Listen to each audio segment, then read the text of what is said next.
Hey everybody, I'm here to make some predictions about Las Vegas regarding the year 2021 and perhaps beyond. Really depends on how the lockdowns are going to continue, not to mention when the forbearance is going to end, how long they're going to extend the PUAs. If, let's just say, they're extended by September or whatever, there's still going to be a lot of pain before and after. Keep on the eye of mortgage rates as well. What do I see for 2021? Well, unemployment is going to be relatively high.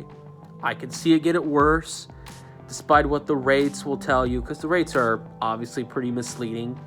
But the most important thing is about the labor force participation rate, especially the ones who obviously are between the ages of 16 to 64 years old. And well, what do I think we're going to really see? We're going to see another year, I believe, of more revolting mass protests.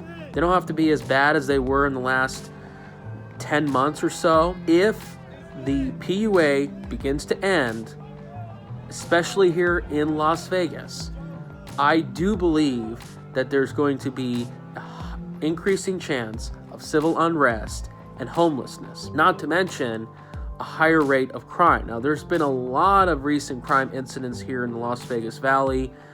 I wouldn't be surprised if the rate for 2020 is higher than it is in 2019, and I wouldn't be surprised if rates are going to be higher for this year. Once again, the crime rates in this metro area isn't as high as many other dangerous areas across the country, and it takes time for really the economic pain to really get into the anxiety of a lot of people's minds.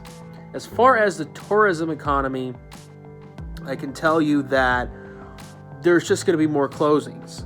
There's going to be more and more businesses, more and more operations that are going to remain shut down. There's just not enough money. There's just a lack of confidence. You're just going to see more and more casinos just open temporarily in the week. May some of them be permanently closed. I really wouldn't be surprised if the Palms remains closed for another year. Certainly they've done a lot of renovations, but that hasn't helped. A lot of outside casinos like on Rancho Drive, it's just going to look very scary. It's going to feel more and more like a ghost town. Now, Resorts World is going to open this year. That really could be perhaps a factor into consideration, but will it increase the number of visitors? I just don't know. I think it's probably going to take a lot of other visitors from more high-end properties, which it could increase the chance of them suffering. I see more restaurants struggling. They've literally been hit up to here. Maybe some of them are just going to be like, screw it, we're just going to close. You're going to see a lot of vacancies. A disproportionate number of people in the valley are employed in restaurants. Apartment rents is really hard to see, especially, how long will these programs continue? But I've just seen next door where I live, it's just been vacant for months. Maybe they're just creating artificial supply to jack up the rents. But I haven't really heard a lot of rental rates increase so much, and I wouldn't be surprised if they start falling. Now, the real kicker when it comes to real estate is the mortgage rates as well, not just the forbearances, all these different things. If mortgage rates starts going up, and I heard a lot of rumors that they are, this is going to slow down on the housing market, and we're going to start seeing home prices stop going up. And they've already increased the number of construction, certainly the kind of housing that I'm not a fan of. And by the way, I don't see the trends of real estate development and planning improving a whole lot this year. So when the housing market slows down, you can pretty much bet, if mortgage rates go up, that 2021 may mirror and rhyme 2006. And we saw what happened later on. Now, as far as other things, the stadium is concerned, I think the stadium is going to have a lot of problems. There's a lot of rumors that the stadium is losing money, and the county commissioners pumped a lot of taxpayer money to kind of pump it up, which I think it was a disgrace. I told you years ago that this is going to deliver a lot of issues. Government in general, I believe that there's going to be more scandals. There's going to be more push to get more troops and information out, more bombshell information that's going to come. This is going to cause a lot of people to essentially fight back. I wouldn't be surprised that there's going to be more demands to recall politicians, including the ones you know what I'm talking about. And I think the catalyst to really all of this will be tax hikes. And I'm going to be talking more and more about this very soon. So the question is, will the state of Nevada or even Clark County experience a tax hike? The chance of that is pretty high.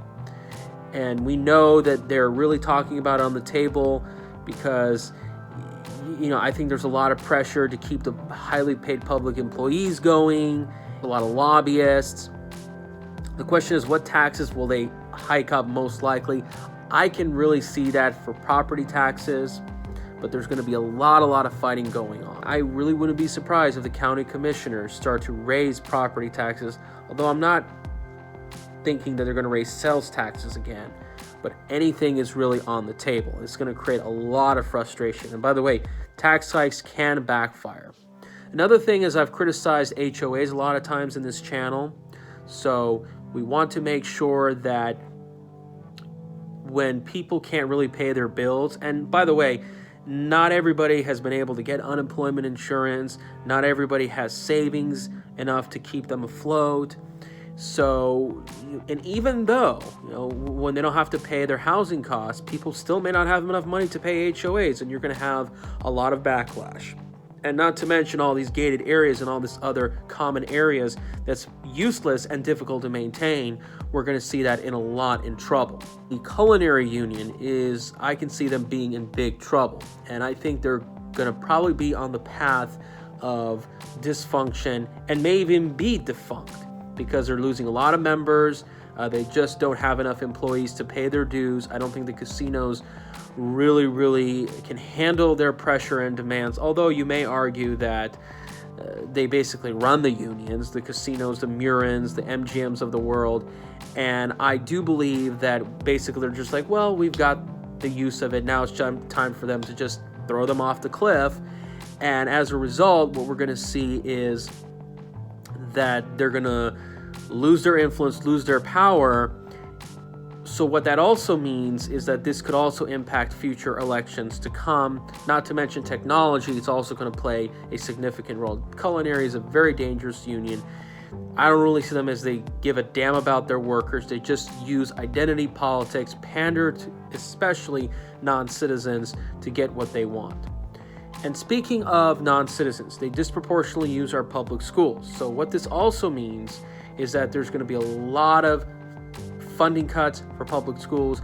Maybe even if the pandemic is over, even if the lockdowns are gone, I just don't really know if they have money to keep the schools operational. So we may see more and more people choosing to learn at home because it's just there's not a lot of money, resources, or even confidence for people to going back to schools. Because I think Nevada, percentage-wise, is going to be hit the hardest when it comes to budgets, state and local. We are going to see a lot more increase in tiny homes, and this is going to be very important. I've thought about living in one from Boxable. They have a factory that just opened in Las Vegas, and I think this is really going to be a game changer. This is going to really certainly have some kind of relief so that housing is not so much of a burden as well. Remember, housing and transportation is one of the largest burdens to household budgets. So we're going to see a lot new creative ways. I really do see a high probability of mass vacancies spurring all across the valley. And this is going to be really the question. When are we going to have a true economic recovery? Because the real estate market's overvalued and it's going to blow up. And it could take years for it to get the conventions back, or the real estate market bottoming again. We could see this perhaps around 2027. Maybe that is when I can start building my real estate urban planning projects, or who knows? Perhaps this is going to be a collapse of our society, the U.S., Western civilization, whatever you want to call it, and my gosh, it could take decades for us to really, really get back on our feet. All right, you let me know what you think. I'll have more updates to come, and I'll have a forecast about the U.S.